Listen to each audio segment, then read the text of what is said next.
Merhaba arkadaşlar, Leyla ile Yemek Saatine hoş geldiniz. Bugün sizlere Anadolu'nun en lezzetli yemeklerinden olan etli kuru fasulye ve yanına pirinç pilavı tarifimi sunmak istiyorum. Aslında bu tarif benim fikrim değildi, eşimin fikriydi. Eşim bana dedi ki, sayfanda hiç kuru fasulye tarifi var mı dedi. Yok dedim ki izlerler mi onu da bilmiyorum dedim. Neden izlemesinler dedi. Sonuçta kuru fasulye senelerdir yapılan ve çok beğenilen bir ana yemektir ve mutlaka da sayfanda olması gereken bir tariftir dedi. Ben de ondan dolayı kuru fasulye tarifini sizlerle buluşturdum arkadaşlar. Önce pilavımız için pirinçlerimizi tuzlu ve kaynamış suda şöyle 1 saat kadar bekletiyoruz.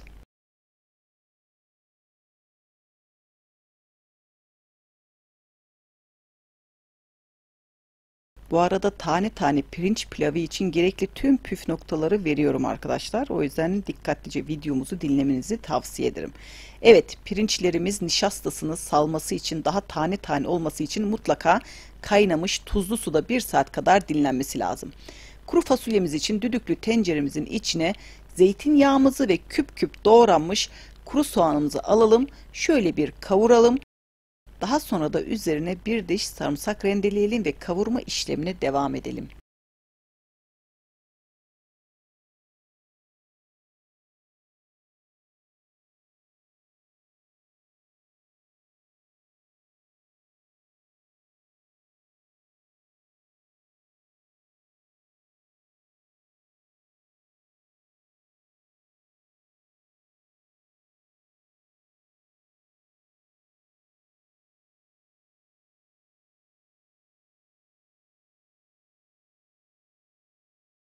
Devamında içine kuşbaşı doğradığımız yağlı etimizi katalım ve kavurma işlemine devam edelim.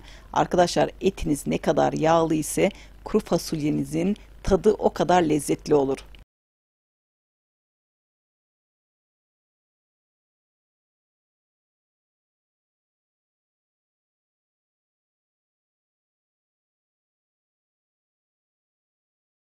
Ben kuru fasulyenin lezzetine biraz daha lezzet katmak için tereyağı ekledim. Şöyle tereyağla da bir güzel kavurdum etimizi. Daha sonra da içine salçamızı ilave ettim ve salçalı bir şekilde de kavurma işlemine devam ettim. Bu kavurma işlemleri çok önemli. İnanın bana, kavurdukça kuru fasulyenin lezzeti artıyor arkadaşlar. Şöyle bir salçalı da kavuralım etimizi. Sonrasında bir gece önceden ıslattığımız kuru fasulyemizi içine katalım ve karıştıralım.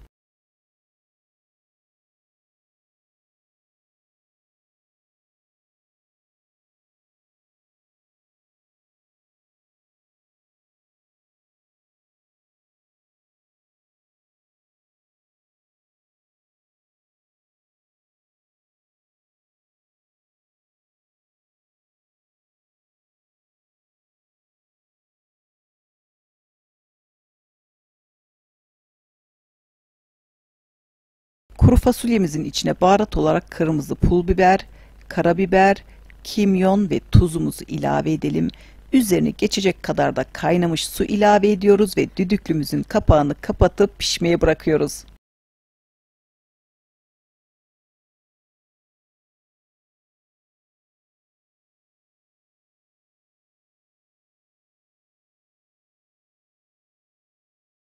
Kuru fasulyemiz pişerken gelin bizler de pilavımızı pişirmeye başlayalım. Ne yaptık? Pirinçlerimizi kaynamış tuzlu suda beklettik. Bir güzel duruladık, yıkadık, süzdürdük. Şimdi tavamıza zeytinyağı döküyoruz arkadaşlar. Daha sonra da şehriyelerimizi atıyoruz. Tel şehriye atacağız. İsteyenler arpa şehriyeli de yapabilir ama benim evde tel şehriye olduğu için tel şehriyeli yaptım.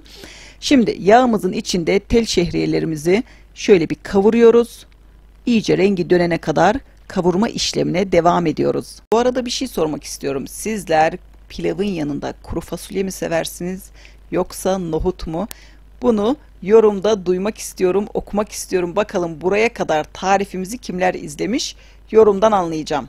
Hediyeli bir yorumdur, ona göre artık kimin şansına bakacağız. Evet, şehriyemizi kavurduk. Kavurduğumuz şehriyemizin içine süzdürdüğümüz pirincimizi katıyoruz. Şöyle bir karıştıralım. Birlikte kavurma işlemine geçelim yani. Pirinç ve şehriyi tekrardan şöyle bir kavurma işlemine geçiyoruz. güzelce bir kavuralım. Üzerine tereyağımızı ve tuzumuzu ilave ediyoruz. Yine kavurma işlemine devam ediyoruz.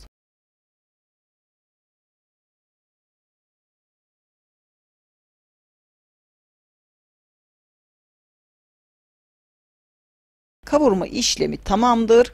Şimdi üzerine kaynamış su ilave edeceğiz. Ben tarifi garantili olsun diye ölçekli yaptım arkadaşlar. Bardak ölçüsüyle yaptım.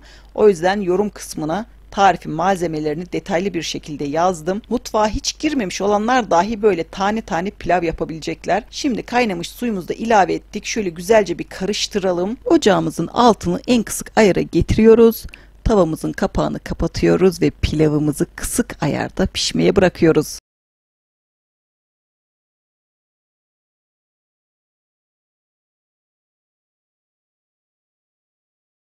Evet, pirinç pilavımız yenmeye hazırdır. Tane tane pirinç pilavımız için gerekli tüm püf noktalarını videomuzda anlattım arkadaşlar. Dediğim gibi malzemeleri de info kısmına yazdım. Anadolu'da bir söylem varmış. Yiğidin ziyafeti kuru fasulye pilavmış. Yanında da kuru soğanın cücüğü ve turşusu olmazsa olmazlardanmış. Ve kebaplara bile değişmezlermiş. Öyle duydum. Sizler de duydunuz mu arkadaşlar bu söylemi? Peki sizler bu konuda aynı fikirde misiniz? Haydi bunu da yorumda tartışmak istiyorum. Mesela eşim bir kere bana demişti ki ben kuru fasulyeyi çok seviyorum. Madem seviyorsun dedim, ona bir kazan kuru fasulye yaptım, bir hafta yemişti. Adama artık gına gelmişti yani. Ama bizler gerçekten kuru fasulyenin bayatını seviyoruz.